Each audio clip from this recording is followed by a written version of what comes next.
had a lovely conversation with somebody today who was telling me about how her brand was transitioning.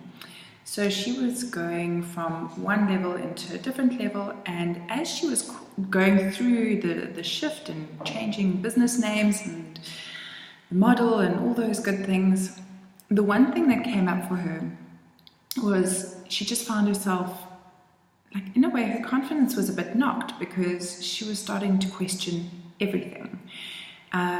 And this often happens. Every time we go into a new level, we need to start looking at, are the things that I'm going to be doing at that level going to work for me like they did at the level before, with the client that I was interacting with before? So it's all good to question your thinking.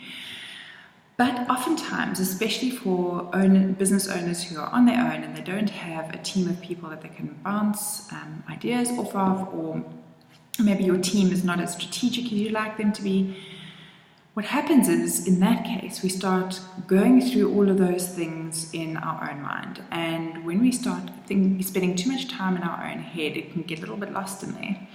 And you find you start questioning things over and over and over again. So what happens is, when you're in that space, is you start getting a bit overwhelmed by all the things that have to happen, and you start getting a bit confused as to what the next goal is and what the focus is.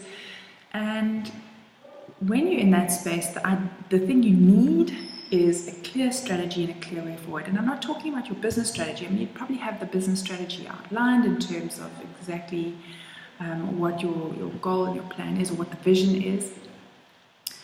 Or maybe you don't need that too, but once you have okay, this is the vision, this is the direction I want to move in, you need a brand strategy that's going to make sure that you are positioning yourself in a way to get there, instead of focusing on a different client that's going to get you there.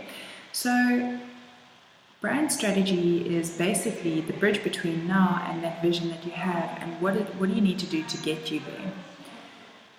Some of the things I want you to think about are you uniquely positioned?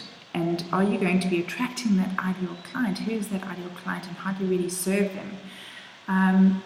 Once you get clear on those things, all the other bits and pieces start falling into place. And that's what brand strategy is about. It's about giving you a clear roadmap that's going to get you from where you are now to the vision and dream. And yeah, that's what this brand strategy is all about, and I'd love to help you with it.